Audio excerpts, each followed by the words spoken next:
Okay, welcome to our first musings. I am 2,000 miles away and therefore can't have group meetings on a time that meets both yours and my needs. So I'm going to muse for the first 4 weeks and then let you think about it and comment if you'd like. I'd love for you to comment back by email. But first, let me express my sincere desire that everybody's had a great first few days of school. I always thought the first day of school was great because everybody came in expecting the best of the year. None of the lethargy had set in, or the understanding that, this is just too hard for me, or the teacher realizing that young man or that young lady is going to be in her or his room all year long. Just all the things that happen as the year goes by are scrubbed clean on the first day as everybody comes in positive. I hope you keep that positivity all year long this year because it's a wonderful thing. Our first topic is management and leadership. I would say that management skills are absolutely necessary for you to be a leader, but they are not sufficient. Now, what am I talking about? Well, if you don't have management skills, if you can't arrange a schedule, if you can't get the buses in, if you can't figure out how to get the kids in and out of the rooms and down the hall, if you can't get lunch served on time to everybody back, and then get them all home safely.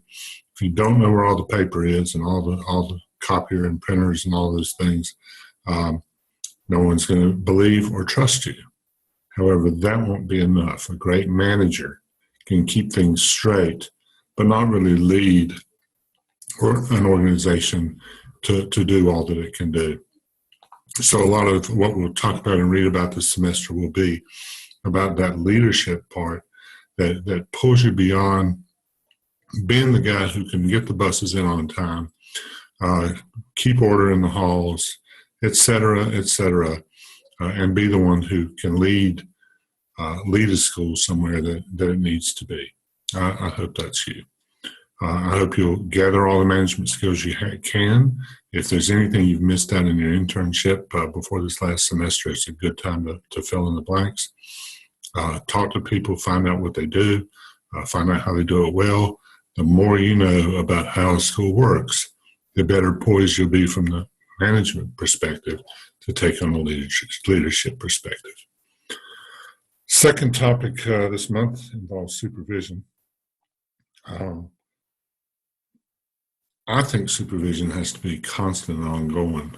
I'm a great believer in being in the hallways, talking with people, seeing what they're doing, knowing what they're doing, and being able to just make those comments as you walk by or you're engaged in a brief conversation in the hallway before school, after school, during school, that lets your staff know you're there for them, that you want them to do well, that you have ideas to help them do better, and doesn't load everything into the evaluation cycle.